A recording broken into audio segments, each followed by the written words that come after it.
Au XIXe siècle, les scientifiques autrichiens ont trouvé le centre géographique exact de l'Europe. Et justement ici, il va se dérouler le championnat d'Europe de football en 2012. Et je vous invite à découvrir l'Ukraine.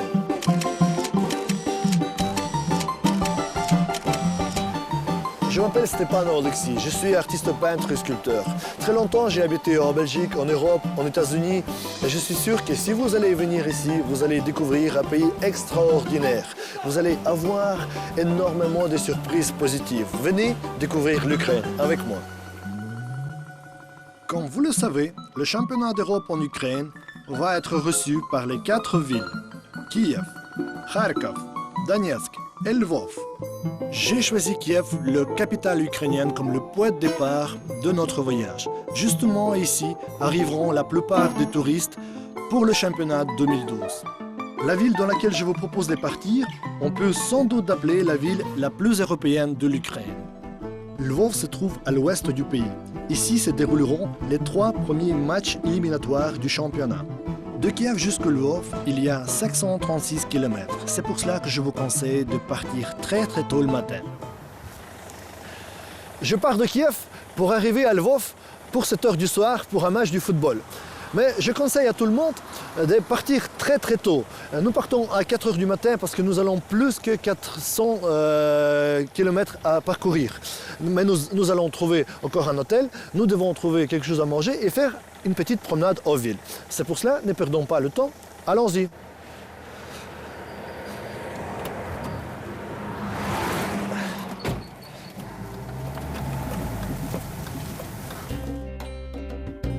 Au cours de notre voyage, nous passons par Jytomyr, qui vient juste de fêter ses 1100 ans. Malheureusement, les 100 ans de présence du régime soviétique ont fortement influencé son apparence. Et maintenant, c'est une ville qui ressemble à la plupart des villes soviétiques. Voilà, j'ai décidé de m'arrêter ici parce qu'ici, il y a des choses vraiment intéressantes à voir. C'est peut-être un paysage tout à fait banal ukrainien, c'est-à-dire, pour le moment, c'est pas vraiment le temps idéal à filmer, mais justement, on aime bien cette réalité un petit peu grise, cette mélange de cultures. Ici, vous pouvez regarder, vous pouvez voir cette église qui est datée peut-être il y a 500 ans. Mais juste à côté, vous voyez cette désordre total qui est très caractéristique à tous les pays, où vous pouvez retrouver des ordres dans le tout. Ici, c'est vraiment très charmant parce que en même temps, il y a de l'ordre. C'est pas comme en Inde où on voit les gens qui dorment partout, donc il y a de l'ordre. Les gens aiment bien l'ordre ici, mais ils n'arrivent pas d'avoir ça tout à fait. Donc voilà, vous avez une église, il y a des constructions, et je suis sûr que ça reste là peut-être déjà une année. J'espère que non, mais très souvent, ce désordre peut durer des années. Donc voilà, nous continuons notre voyage.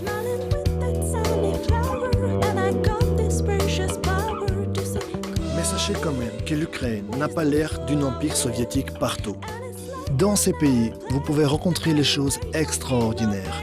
Pour cela, il suffit de vous arrêter en voiture, sortir dehors, et vous découvrirez les paysages magnifiques.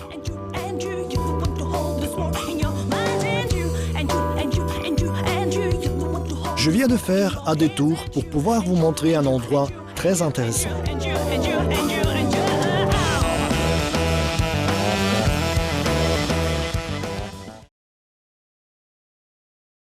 Je viens de faire un détour pour pouvoir vous montrer un endroit intéressant. Il a une riche histoire ancienne. Mais en plus, il y a une collection des œuvres d'art exceptionnelles. À part le championnat du football en Ukraine, il y a énormément de choses à visiter. Parmi eux, c'est ce magnifique château de Zbaraj. Nous allons rentrer à l'intérieur et faire connaissance avec le guide qui va nous faire connaître ce magnifique château.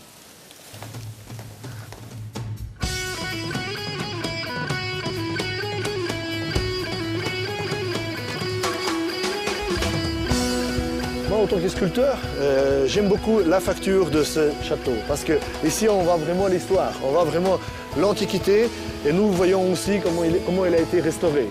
Et ce n'est pas mal fait parce que vous voyez ici, il y a la pierre nouvelle qui va se vieillir avec le temps, mais vous avez à côté cette ancienne pierre qui est extraordinaire, qui est vieillie par le temps. Et nous allons aussi cette magnifique porte. Maintenant, les coups sur ce métal, la carrosserie, vraiment la déformation vont nous raconter l'histoire de ce château. Allons-y.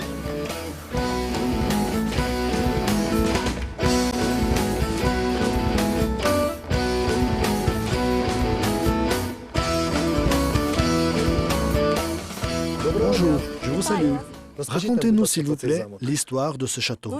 L'histoire de notre château d'Esbarrage est très intéressante et riche en événements historiques. Notre château a été bâti dans la première partie du XVIIe siècle, en 1631, par les deux frères Yuri et Cristoforum de Sbaraj. C'est le projet d'un architecte connu italien, Vincenzo Scamozzi. C'est ici que se sont battus l'armée ukrainienne contre l'armée polonaise. Le leader de l'armée ukrainienne était Bogdan Khmelnytsky. Et c'est ici à Sbaraj, Yarema Vishnevetsky qui dirigeait l'armée polonaise. Je vois que ce château a été restauré en partie. Est-ce que cette bataille était si cruelle? Pendant cette guerre en particulier, le château n'a pas été démoli beaucoup. Par contre, les événements suivants ont laissé les traces sur nos constructions de défense. Dites-nous, durant lequel événement ce château a subi plus de dégâts? Je pense que la forteresse du Sbaraj a subi plus de destruction pendant la Première Guerre mondiale. À ce moment-là, dans le château de Sbaraj se trouvait l'armée autrichienne. Et justement dans ces murs, ils gardaient leurs munitions. Et quand les Autrichiens reculaient en laissant le Sbaraj, ils ont tout fait exploser. Et cette forteresse était presque démolie. C'est très intéressant et je vois que vous avez très bien réussi votre restauration. Mais je sais que vous avez eu une exposition intéressante. Est-ce qu'on peut la voir? Oui, tout à fait. Venez voir.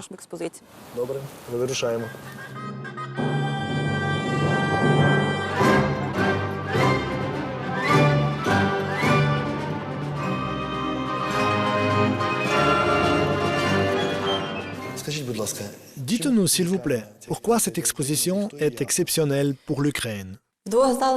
L'auteur de ces travaux est Volodymyr Lupychuk. Chaque pièce dans son travail a été réalisée d'un seul morceau de bois. Dans cette exposition, il y a à peu près 50 pièces. Est-ce que ces travaux n'ont jamais été exposés à l'extérieur de l'Ukraine? Jusque présent, jamais. Pensez-vous que pendant l'Euro, vous aurez beaucoup de visiteurs? Oui, on l'espère et on les attend ici avec la patience.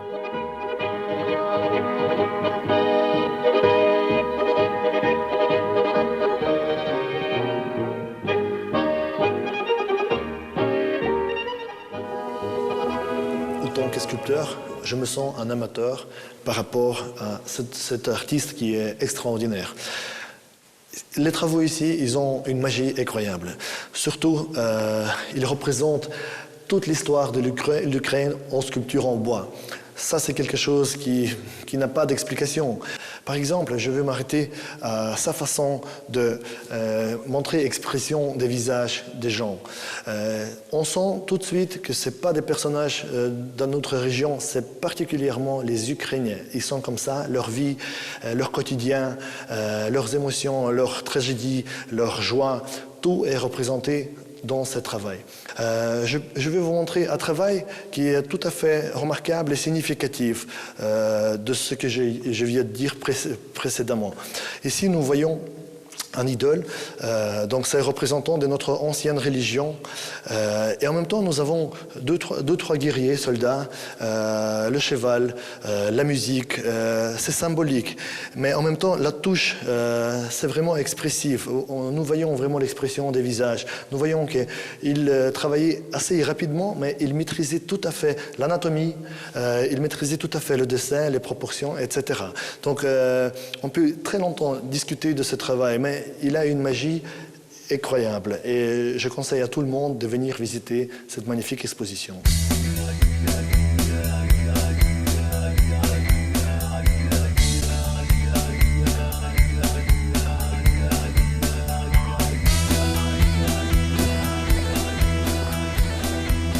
Ça a été si intéressant, je vous remercie beaucoup. Merci aussi, soyez bienvenus au château des Zbaraj. Et nous, on continue notre voyage en Ukraine.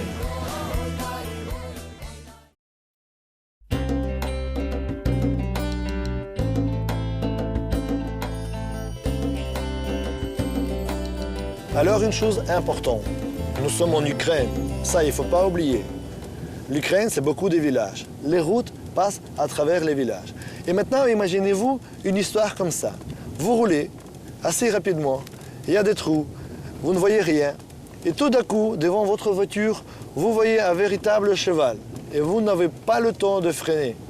Ça, c'est une image. Et vous avez des enfants, vous avez des vieilles femmes, des messieurs qui passent sans aucun signal sur eux. Donc, dans la nuit, ça peut devenir une véritable catastrophe. C'est pour ça que je vous conseille de faire prudence, prudence, prudence. Maintenant, tout de suite, c'est le jour. Regardez-moi ça, ce cheval, et ce chariot. Regardez ces poules. Ils sont partout. Et je vous assure, la nuit, ils continuent à se promener sur la route. Donc, vous voyez, ce n'est pas facile de rouler en Ukraine. Et les villages comme ça, il va y avoir des centaines sur votre route.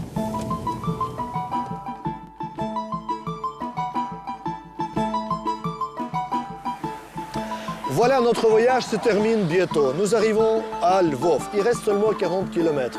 La route était mauvaise. Notre aventure continue. Il nous reste encore un petit peu à rouler.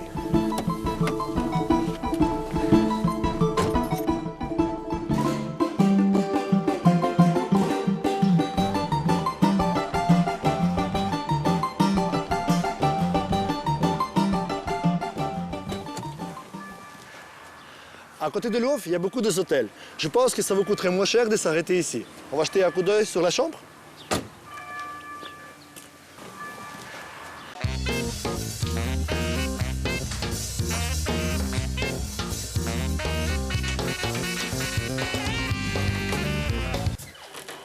Voilà, comme ça, a l'air la chambre. Elle a l'air bien, assez propre. Je vois qu'il n'y a pas de problème, tout va bien. Il y a une télévision avec probablement beaucoup de chaînes, parce qu'il y a quelque chose avec. Ce n'est pas simplement une télévision ukrainienne, apparemment il y a la satellite.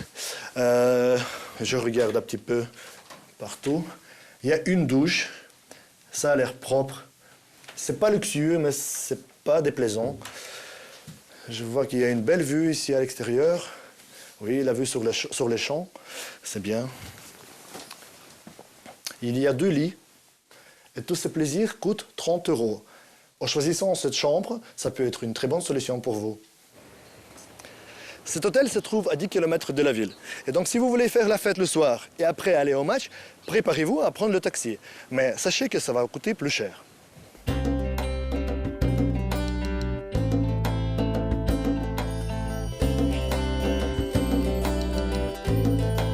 Voilà un superbe exemple d'organisation ukrainienne. On fait des travaux, mais on ne met pas des cônes. Et pourquoi le faire? Vous devez deviner qu'est-ce qui se passe ici. Et des moments comme ça, ça s'accumule. Donc faites attention.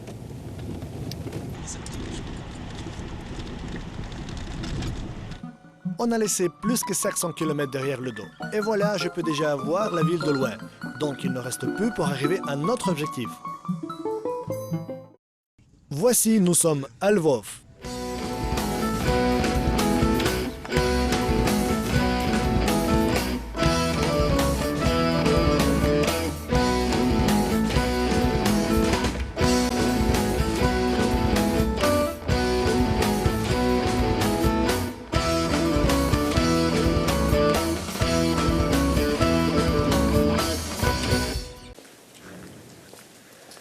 Et maintenant, moi, je ne suis pas à Avignon, je ne suis pas à Nîmes, je suis toujours à Lvov.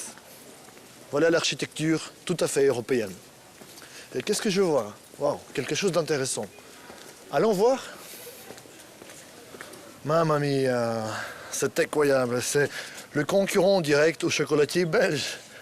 Et ces gens-là en train de faire le chocolat eux-mêmes ici en direct. C'est pas vrai. Mais c'est merveilleux, c'est excellent.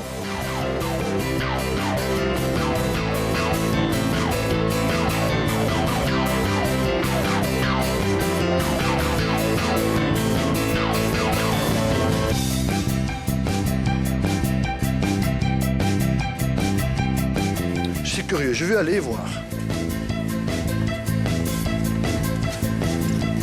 S'il vous plaît. J'ai simplement pas pu résister à la tentation au chocolat. Et j'ai demandé au chef de la cuisine de me donner un cours. En apprenant que nous filmons pour les spectateurs européens, ils m'ont permis d'entrer à la cour sacrée, la cuisine. Comme vous avez remarqué, toutes ces pièces uniques ont été faites avec les moulages spéciaux. La technologie paraît relativement facile. Premièrement, nous devons verser la première dose de chocolat dans la forme et vite la faire sortir. Dans quelques minutes, la sculpture en chocolat est prête. Après avoir bien appris la technique, j'ai demandé au chef de la cuisine de me permettre de créer ma propre sculpture en chocolat. Et pour la première fois, il est apparu le nouveau chocolat qui est le signe de discontinuité. C'était ma propre création. Et j'espère que ce signe va me porter la chance dans mon voyage. Et bien sûr, j'ai pris quelques morceaux de chocolat avec moi, car je savais qu'à la place où nous nous dirigeons, ça ne va pas être du sucre. Et maintenant, je vais vous présenter la première sculpture de Dr Mazur.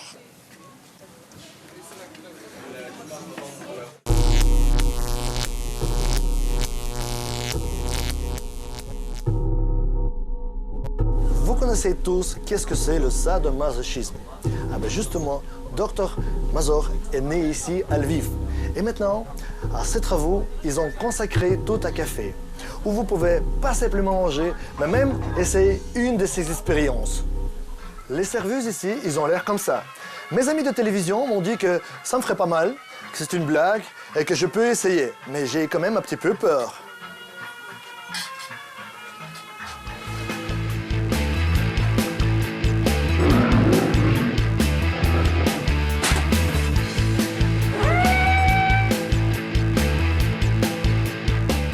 Mais quelle cochonne!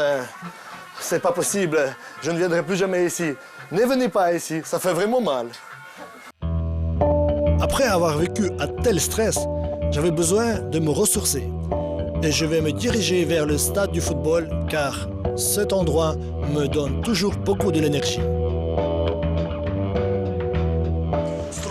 Les travaux de construction arrivent à sa fin. Et on entend dans l'air le stade du football rempli. On sent l'atmosphère de la fête s'approche.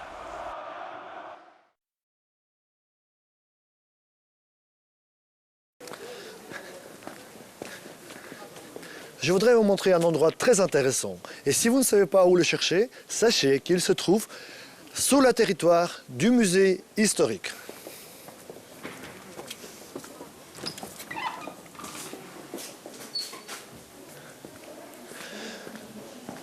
Je suis dans le café le plus célèbre ici à Lvov.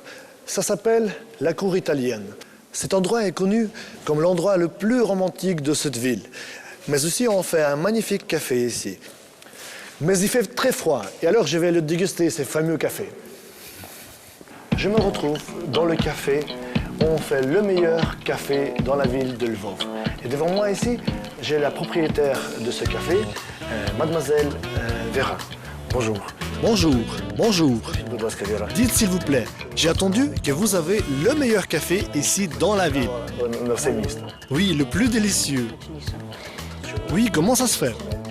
Comment ça se fait? C'est parce que nous, on aime vraiment notre métier, on aime notre ville, on aime notre café. Et on met beaucoup d'énergie pour que les gens, quand ils viennent ici, ils ressentent vraiment le plaisir d'être ici, le plaisir de goûter notre café. Moi, personnellement, j'adore le café. Dites-moi, combien de sortes du café vous avez chez vous? Nous n'avons pas beaucoup de sortes du café, mais par contre, nous avons énormément plus que 20 méthodes de le préparer. Plus que 20 méthodes? Principalement, nous avons les cocktails à la base du café, à la base du lait et avec les rajouts d'alcool. Ça peut être la préparation orientale, mais aussi les gens adorent quand on prépare le café sur le sable. Je ne peux pas ne pas vous demander. Je vois que Lviv est une ville très intéressante, très historique. Et je vois qu'ici chez vous, vous avez un musée? Oui. Vous pouvez nous dire qu'est-ce que c'est comme musée? Nous nous trouvons sur le territoire souterrain du musée historique de Lviv. Il a été conçu par un citoyen italien qui a voulu créer un petit morceau d'Italie ici en Ukraine. Cette cour est unique et authentique sur le territoire ukrainien. Il me semble que c'est un endroit idéal pour passer une soirée romantique avec ma petite amie. Les soirées romantiques, les déclarations d'amour, tout se passe ici. C'est un endroit magique, il me plaît beaucoup et votre café, il est délicieux. Nous invitons tout le monde de venir visiter notre café, même si vous êtes venu pour une autre raison que visiter le championnat d'Europe du football. Le café est excellent, c'est la 3e tasse que je bois. Mais nous allons continuer parce qu'on a encore des choses à découvrir. Selon une légende ancienne, à Lvov, il existait un dragon qui protégeait les murs de cette ville. Et il paraît qu'il existe toujours et qu'il se cache quelque part ici, dans cette maison, quelque part dans les labyrinthes. Et nous allons aller voir et vérifier si c'est bien vrai.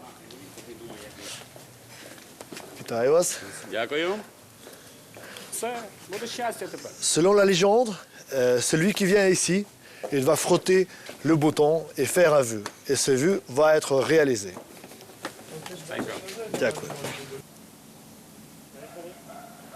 On voit bien que c'est une ville magique. Et dans cette maison, ils ont réuni toutes les vieilles légendes de vieux Lviv. Une des légendes est située directement sur le toit, la voiture volante. Nous partons dans la légende. Les magiciens locaux m'ont dit que si j'arriverais à tomber avec la pièce dans son chapeau, je serais heureux.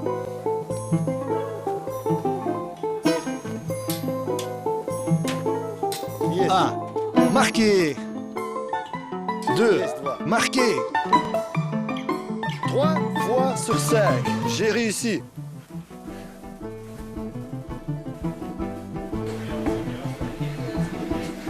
Dans chaque pièce dans cette maison, ils ont représenté une légende.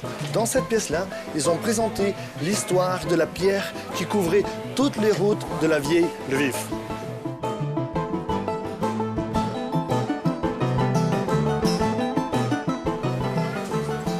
Cette idée originale montre que cette table est réservée.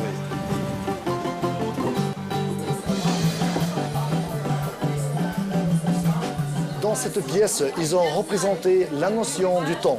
Partout sur les murs, vous avez des photos qui montrent les montres qui se trouvent partout en ville. Mais également, ils ont une chouette idée de représenter le propre l'heure de Lvov, qui est unique au monde. Et il se trouve sur ces montres.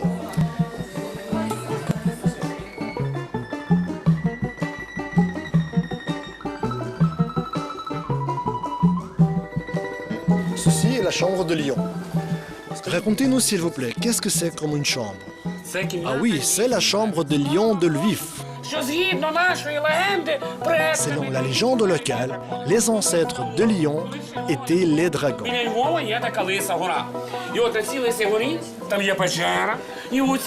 Bien avant que Lviv existe, à côté de cette place, il y avait une colline dans laquelle il y avait une grotte où habitait le lion. À l'époque, il y avait un roi qui a décidé de tuer ce lion. Et après avoir tué, il a construit une ville à cette place. Et cette ville, il l'a appelée Lyon. En ukrainien, Lyon, c'est Lviv. Depuis cette époque, il y a plus que 4 millions partout à Lviv. Mais selon la légende, ils ont peur de sortir dans la ville et c'est pour ça qu'ils se transforment en sculptures en pierre. Sur ces photos, on a présenté presque tous les lions de Lviv. Encore une belle légende. J'ai dit au revoir à Lvov, la ville pleine de légendes et de contes de fées. Mais notre voyage ne se termine pas. Il vient seulement de commencer.